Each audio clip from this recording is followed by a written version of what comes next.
my name is Bronwyn Webber and I'm from Frosted Art Bakery in Dallas, Texas.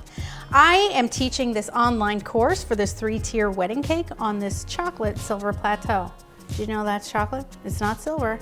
So in this course you get to learn all kinds of piping techniques, a couple of really fast, easy, quick flowers, and of course how to make this plateau. But today I'm going to show you a couple of neat things that you can do with a 104 tip.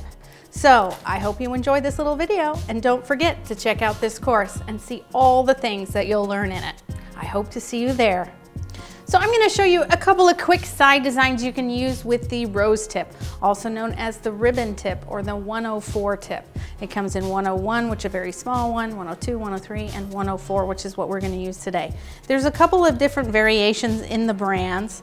This one is an Attico tip, and so it's much thinner than the Wilton tip. I prefer the Attico tips, but it is up to you, and I'll show you the difference for sure.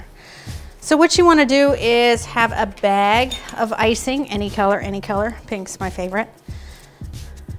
Put the tip on the end, and there's a fat end and a skinny end. So the first ruffle that I'm going to show you is actually a vertical ruffle, which is kind of fun. So you're going to hold the fat end to the cake. So keep your fat end near the cake. All right, let's do it. So what we're gonna do is just a back and forth movement really quickly and end at the bottom. And then you keep going, couple, and here we go again. And so you can see this will make a really neat effect if you do it over and over all the way around the cake. A really quick way to decorate a cake really quickly. It almost looks like an optical illusion. It's pretty cool. And so to finish it off, you would definitely want to put a border at the bottom or raise this up and not put it on the border yet, and then you can put the cake down as well. So that's really fun. But what happens if you do that same thing and squeeze really hard? I'll show you. So I'm not even going to wiggle. I'm going to have the icing do all the work for me. Look at that. So I'm just going to squeeze really hard. It does it for me. Amazing. So that's another neat ruffle trick, and you can do that this way or this way as well. Now here we go for ruffle cakes. You see a lot of them nowadays. You can do them starting at the top. And so what I'm going to do is now I'm going to do ruffles this way. So I'm going to start at the top and just kind of squeeze a little bit. Go down a little bit more, squeeze, and of course you would do this around the whole cake.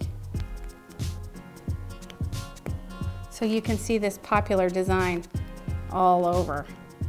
But normally it's done with fondant. So this is a way to do it in buttercream so that you don't have to have that much of a commitment to fondant, because that is a lot of fondant when you make one of those ruffle cakes and a lot of time.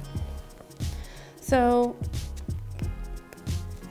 you want to squeeze and kind of randomly, you want to let the ruffles go where they lay.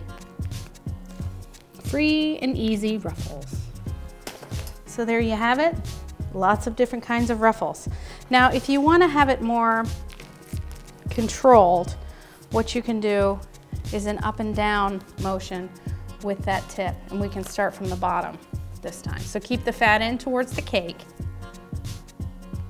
And you can give it an up and down motion like this. And then right above that, you do the same thing, up and down. And then above that, same thing. So this is several different ruffles that you can do with the 104 tip. You can see it would be really pretty if you did variations in the color, but there you have 1 ruffle, 2 ruffle, 3 ruffle, 4 ruffle, before you could even cover a cake in fondant. It's pretty quick. Also, what you can do with the ribbon tip is you can use it to make ribbons. So if you were going to do a top border, you could go around your cake like this and add a ribbon. You could do that again and again and again and complete this ruffle look all the way on the top. And then of course you can do swags with this tip, which is probably the classic thing to do with it. So keep the fat end towards the cake, skinny end towards you, go down, and then release the pressure as you come up. down, release the pressure as you come up. Down and release the pressure as you come up. So there you have it. Several things you can do with the humble 104 tip. To learn how to make a cake like this, with everything you see here, cake, icing, modeling chocolate, and piping, please check out my online course, Contemporary Wedding Cake with Classic Piping Techniques. I really hope to see you there.